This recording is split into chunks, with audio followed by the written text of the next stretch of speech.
Alors, on a évidemment peu d'infos, on n'a pas vu les analyses médicales, on n'a pas eu le sentiment des médecins également du Paris Saint-Germain, mais Kylian Mbappé s'est entraîné cet après-midi pour la première fois, il a même un peu frappé au but. Est-ce que vous pensez qu'il peut être dans le groupe mardi prochain ? On n'a pas eu non plus les observations immédiatement après la blessure. Oui. Donc on ne sait pas ce qu'il a. Alors quand on est au moment d'une étape et qu'on dit « Oh là là, on est à 90%, dans 3 jours, il va pouvoir jouer », ça dépend d'où on est parti. Oui. Si c'était vraiment un claquage avec... C'est une déchirure musculaire, en fait. Oui, mais ça s'appelle déchirure à partir du moment où on a mal. Vous comprenez ? Jusqu'à ce que ça soit guéri, ça s'appelle plus une déchirure. Donc, moi, en plus, on souhaite qu'une chose, c'est qu'il soit guéri et qu'il joue bien.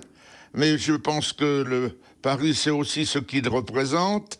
Et si là, c'est une de ses premières blessures, c'est pas un joueur à blessure. Il y a des joueurs à blessure. Et quand on a commencé d'être un joueur à blessure, on continue. Parce qu'on revient sur des cicatrices. Alors, je pense pas qu'on le fasse jouer s'il n'est pas guéri. Il n'y a pas de risque à prendre, évidemment, Nabil Djellit, dans cette situation. S'il est rétabli, s'il est dans le groupe, ça veut dire qu'il est opérationnel à jouer, mais il ne faut pas prendre le moindre risque et essayer de mettre en péril la suite de la saison avec Kylian Mbappé pour absolument jouer ce match. Voilà, je suis d'accord avec vous, d'autant qu'il y a un match retour. Vaut mieux l'avoir sur le match retour dans 3 semaines avec le temps de récupération et de reprise de la compétition de manière efficiente, ce qu'ils n'ont pas forcément bien fait après la Coupe du Monde, que de risquer et de le perdre jusqu'à la fin de saison sur 2 matchs. Les seuls moments où vous prenez un risque, où vous devez prendre un risque, je sais pas, c'est soit un match retour, vous n'avez plus le choix, ou soit c'est une finale de Coupe du Monde ou une finale de Ligue des Champions. Tu y vas, si ça va pas, au bout de 20 minutes, tu sors, mais on prend le risque parce que tu changes le rapport de force.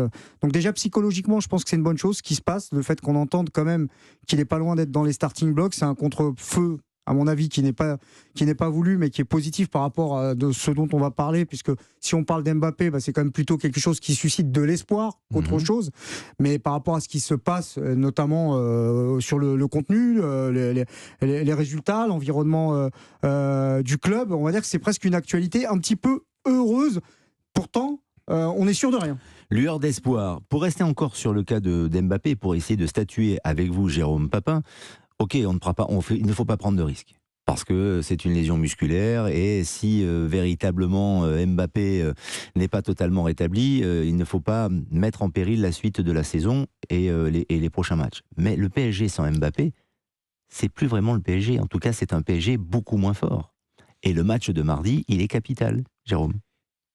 La problématique, pour moi, je la poserais même différemment, c'est-à-dire que si le Paris Saint-Germain se repose uniquement sur un joueur, aussi grand soit-il, on en revient à ce que j'ai souvent dit ici, c'est que le Paris Saint-Germain est un club et pas une institution. Et donc, ça voudrait dire que aujourd'hui, au-delà de toutes les suppositions que l'on peut faire, et que le Bayern d'ailleurs a soulevé très vite en disant qu'il ne croyait pas au fait qu'Mbappé ne serait pas là le 14 février, etc. Ça voudrait simplement dire que le Paris Saint-Germain, en fait, n'a pas de construction, n'a pas d'édifice, ne se repose sur rien, à part un joueur, aussi grand soit-il, encore une fois, mais vous ne créez pas une institution autour d'un joueur. Une institution s'inclut dans... Enfin, un joueur s'inclut dans une institution, pardon. Là, on en est à se dire pour le Paris Saint-Germain, en fait, j'ai presque le sentiment que le Paris Saint-Germain est en train de mettre en avant la dernière cartouche qui reste pour essayer de calmer à la fois les supporters, calmer l'entourage médiatique, en disant, mais attendez, Kylian pourrait jouer. Ah putain, mais effectivement, c'est attention à l'excès de confiance ou d'optimisme. C'est-à-dire que peut-être que pour endiguer un tout petit peu la crise, on le fait jouer, mais Kylian prématurément. Mais ça, voyez, non mais attendez, on n'est pas à une erreur près avec ce club. Ah oui, ça c'est sûr. Ah mais ça c'est certain. Mais surtout Giroud, si le joueur a envie de jouer, il dit ça, tiens, c'est bon. Même si le staff médical dit il n'est pas totalement rétabli, Jérôme. Oui, mais Giroud le disait tout à l'heure. D'abord, il précisait qu'on n'avait pas la mesure, et ce qui est bien logique d'ailleurs. On n'a pas à la connaître puisqu'elle appartient au staff médical du Paris Saint-Germain. On n'a pas la mesure exacte de sa blessure et de la profondeur de sa blessure.